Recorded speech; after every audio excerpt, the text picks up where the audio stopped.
Hello guys, good afternoon. Welcome to El Shaddai Therapeutic Massage. Get the care you deserve. Ngayon may bago akong pasyente. Kasi may ahente ako, Sister Alvina. Pag may mga sakit at karamdaman. Dahil siya ay gumaling din eh. Kaya pagka may nakibalitaan siya may nahirapan mga karamdaman, hindi dinadala ng doktor. Ayan, dinadala rito. Kaya siya ang ahente nito. Tawagan na, pakinggan natin. Alamin natin pangalan at ano ang naramdaman. Ako po si Rowena Yanela ng Blooming Hills, Dolores, kay Rizal.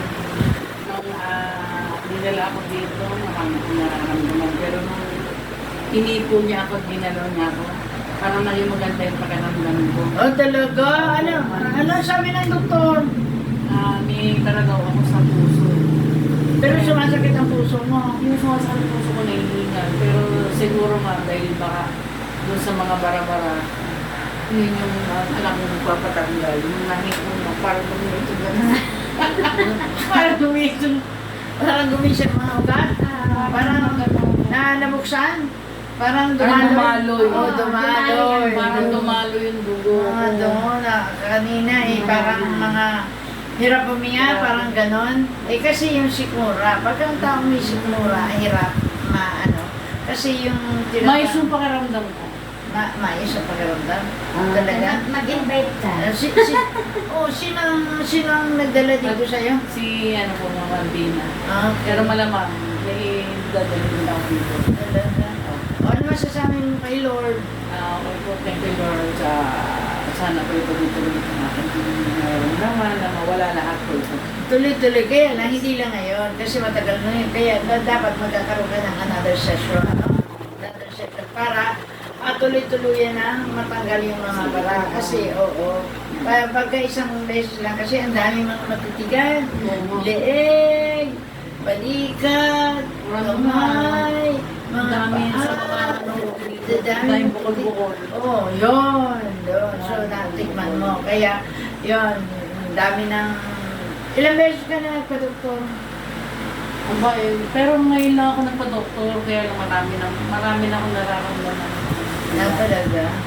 Ngayon lang. Kaya lang parang hindi pa rin ako binigos. Kasi hindi pa rin. Kay Sister Nini ka po. Ngayon, Gusto ko talaga, malamang talaga sa mga herbal ako. yes. So, tayo man lang para tuloy-tuloy.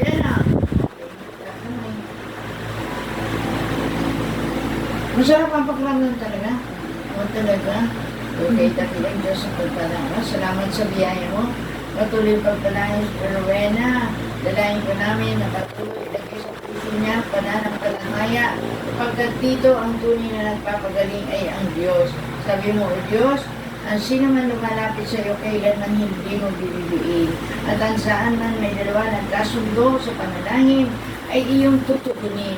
Kaya Lord, ayon sa aming panalangin kanina, sabi ko, uuwi kang magaling, malakas at tagumpay.